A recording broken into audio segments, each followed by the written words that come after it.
सोमवार व्रत कथा। अमरपुर नगर में एक धनी व्यापारी रहता था। दूर दूर तक उसका व्यापार फैला हुआ था। नगर में उस व्यापारी का सभी लोग मान सम्मान करते थे। इतना सब कुछ होने पर भी वह अपने व्यापारी ही रहता था, क्योंकि उस व्यापारी का कोई पुत्र नहीं था। दिन रात उसे यही एक चिंता सताती रहती थी, उसकी मृत्यु के बाद उसके इतने बड़े व्यापार और धन संपत्ति को कौन संभालेगा। पुत्र पाने की इच्छा से वह व्यापारी प्रति सोमवार भगवान शिव की पूजा किया करता था। सायंकाल को व्यापारी शिव मंदिर में जाकर भगवान शिव के सामने घी का दीपक जलाया करता था। उस व्यापारी की भक्ति देखकर एक दिन पार्वती ने भगवान शिव से कहा, हे प्राणनाथ, यह व्यापारी आपका सच्चा भक्त है। कितने दिनों से यह सोमवार को व्रत और पूजा नियमित कर रहा है। भगवान आप इस व्यापारी की मनोकामना अवश्य पूर्ण करें। भगवान शिव ने मुस्कुराते हुए कहा, हे पार्वती, इस संसार में सबको उसके कर्म के अनुसार फल की प्राप्ति होती है। इसके बावजूद पार्वती जी नहीं मानी। उन्होंने आग्रह करते हुए कहा, नहीं प्राणनाथ,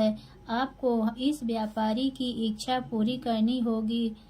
यह आपका अनन्य भक्त है। प्रति सोमवार आपका विधिवत व्रत रखता है और पूजा अर्चना के बाद आपको भोग लगाकर एक समय भोजन ग्रहण करता है। आपको इसे पुत्र प्राप्ति का वरदान देना ही होगा। पार्वती का इतना आग्रह देखकर भगवान शिव ने कहा, तुम्हारे आग्रह पर मैं इस व्यापारी को पुत्र प्राप्ति का वरदान देता हूँ, लेकिन इसका पुत्र 16 वर्ष से अधिक जीवित नहीं रहेगा। उसी रात भगवान शिव ने स्वप्न में उस व्यापारी को दर्शन देकर उसे पुत्र प्राप्ति का वरदान दिया और उसके पुत्र के 16 वर्ष तक जीवित रहने की बात भी बताई। भगवान के वरदान से व्यापारी को खुशी तो हुई, लेकिन पुत्र की अल्पायु की चिंता ने उस खुशी को नष्ट कर दिया। व्यापारी पहले की तरह सोमवार की विधिवत व्रत करता रहा। कुछ महीने पश्चात उसके घर अति सुंदर पुत्र उत्पन्न हुआ। पुत्र जन्म से व्यापारी के घर में खुशियां भर गई। बहुत धूमधाम से पुत्र जन्म का समारोह मनाया गया। व्यापारी को पुत्र जन्म की अधिक खुशी नहीं हुई, क्योंकि उसे पुत्र की अल्प आयु के रहस्य का पता था। यह रहस्य घर में किसी को नहीं मालूम था। विद्वान ब्राह्मणों ने उस पुत्र का नाम अमर रखा। जब वह 12 वर्ष का हुआ तो शिक्षा के लिए उसे वाराणसी भेजने का निश्चय हुआ। व्यापारी के अमर के मामा दीपचंद को बुलाया और कहा कि अमर को शिक्षा प्राप्त करने के लिए वाराणसी छोड़ आओ। अमर अपने मामा के साथ शिक्षा प्राप्त करने के लिए चल दिया। रास्ते में जहाँ भी अमर और दीपचंद रात्रि विश्राम के लिए ठहरते, वहीं यज्ञ करते और ब्राह्मणों को भोजन कराते थे। लंबी यात्रा के बाद अमर और दीपचंद एक नगर में पहुंच उस नगर के राजा की कन्या के विवाह की खुशी से पूरे नगर को सजाया गया था। निश्चय समय पर बारात आ गई, लेकिन वह वर का पिता अपने बेटे के एक आंख से काने होने के कारण बहुत चिंतित था। उसे इस बात का भय था कि कहीं राजा को इस बात का पता चल गया, वह विवाह से इनकार कर देंगे, इससे उसकी बदनामी होगी। वर के पिता ने अमर को देखा तो उसके मस्तिष्क में एक विचार आया। उसने सोचा, क्यों न इस लड़के को दूल्हा बनाकर राजकुमारी से विवाह कर दूं। विवाह के बाद उसको धन देकर विदा कर दूंगा और राजकुमारी को अपने नगर में ले जाऊंगा। वर के पिता ने इसी संबंध में अमर और दीपचंद से बात की। दीपचंद ने धन मिलने के लालच में वर के पिता की बात स्वीकार कर ली। अमर को दूल्हे के वस्त्र पहनाकर राजकुमारी चंद्रिका से विवाह कर दिया गया। राजा ने बहुत सा धन देकर राजकुमारी को विदा किया।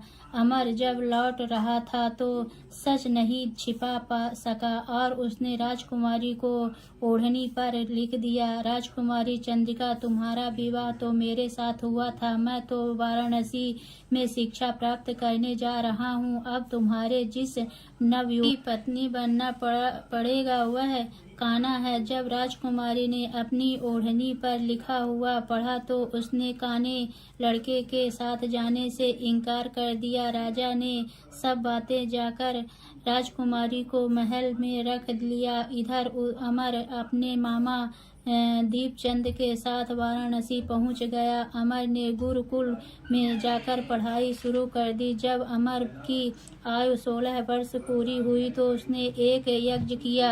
यज्ञ की समाप्ति पर ब्राह्मणों को भोजन कराया और खूब अन्न वस्त्र दान कर रात को अमर अपने शयन कक्ष में सो गया। शिव के वरदान के अनुसार अवस्था में ही अमर के प्राण पखेरु उड़ गए। सूर्योदय पर मामा अमर को मृत देखकर रोने पीटने लगा। आसपास के लोग भी एकत्रित होकर दुख प्रकट करने लगे।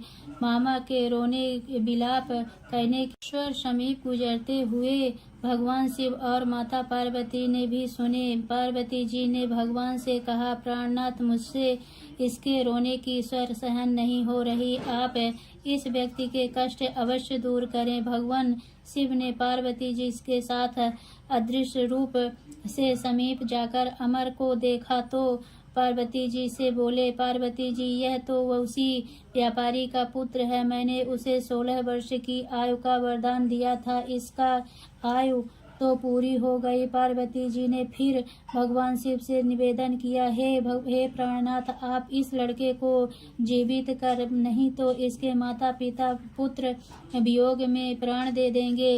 इस लड़के का पिता तो आपका परम भक्त है, वर्षों से सोमवार का व्रत करते हुए आपको भोग लगा रहा है। पार्वती जी के आग्रह करने पर भगवान शिव ने इस लड़के को जीवित होने का वरदान दिया और कुछ ही पल में वह जीवित होकर उठ बैठा। शिक्षा समाप्त करके अमर मामा के साथ अपने नगर की ओर चल दिया। दोनों चलते हुए उसी नगर में पहुँचे जहाँ अमर का विवाह हुआ था। उस नगर में भी अमर ने यज्ञ का आयोजन किया। समीप से गुजरते हुए नगर के राजा ने यज्ञ का आयोजन देखा। राजा ने अमर को तुरंत पहचान लिया। यज्ञ समाप्त होने पर राजा अमर और उसके मामा के महल में ले गए और कुछ दिन महल में रखकर बहुत सा धन वस्त्र देकर राजकुमारी के साथ विदा किया। रास्ते में सुरक्षा के लिए राजा ने बहुत से सैनिकों को भी साथ भेजा। दीपचंद ने नगर में पहुंचने से पहले ही दूत को घर भेजकर अपने आगमन की सूचना भेजी। बेटे अमर को जीवित वापस लौटने की सूचना से व्यापारी बहुत प्रसन्न हुआ। व्यापारी ने अपनी पत्नी के साथ स्वयं को एक कमरे में बंद कर रखा था। भूखे प्यासे रहकर व्यापारी और उसकी पत्नी बेटे की प्रतीक्षा कर रहे थे। उन्होंने प्रतिज्ञा कर रखी थी कि यदि उन्हें अपने बेटे की मृत्यु का समाचार मिला तो दोनों अपने प्राण त्याग देंगे। व्यापारी अपनी पत्नी और मित्रों के साथ नगर के द्वार पर पहुंचा। अपने बेटे के विवाह का समाचार सुनकर पुत्रवधू राजकुमारी चंद्रिका को देखकर उसकी खुशी का ठिकाना न रहा। उसी रात भगवान शिव ने व्यापारी के स्वप्न में आकर कहा, सेठ, मैंने तेरे सोमवार के व्रत करने और व्रत कथा सुनने से प्रसन्न होकर तेरे पुत्र को लंबी आयु प्रदान की है। व्यापारी बहुत प्रसन्न हुआ। सोमवार का व्रत करने से व्यापारी के घर में खुशियां लौट आई। जो स्त्री पुरुष सोमवार का व्रत विधिवत व्रत करते हैं और व्रत कथा सुनते हैं उनकी सभी इच्छाएं पूरी होती है। तो बोलिए भोलेनाथ की जय।